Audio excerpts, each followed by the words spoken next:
मुंबईतला सकल मराठा मोर्चा तूर्तास स्थगित करण्यात आल्याचं आयोजकांनी स्पष्ट केलंय। औरंगाबादेत मराठा मोर्चा संदर्भात पत्रकार परिषद आज पार पडली। यावेळी मुंबईतला मोर्चा तूर्तास स्थगित करण्यात आल्याची घोषणा करण्यात आली आहे। तर 14 डिसेंबरला नागपुरात शेवटचा सर्वात मोठा मोर्चा मुख्यमंत्र्यांच्या बंगल्यावरती निघणार असल्याची माहिती देखील यावेळी देण्यात आली आहे। मात्र नागपूरच्या मोर्चापर्यंत ठोस निर्णय झाला नाही तर मुंबईतही मोर्चाचं आयोजन करू असं स्पष्ट करण्यात आलंय।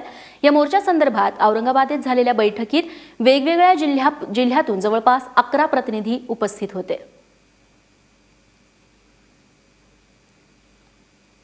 नागपूर अधिवेशनाच्या अगोदर जे मोर्चे तालुकास्तरीय काढत आहेत, जिल्हास्तरीय जे मोर्चे आहेत ते मोर्चे सर्व जिल्हा स्तरावरचे मोर्चे होतील।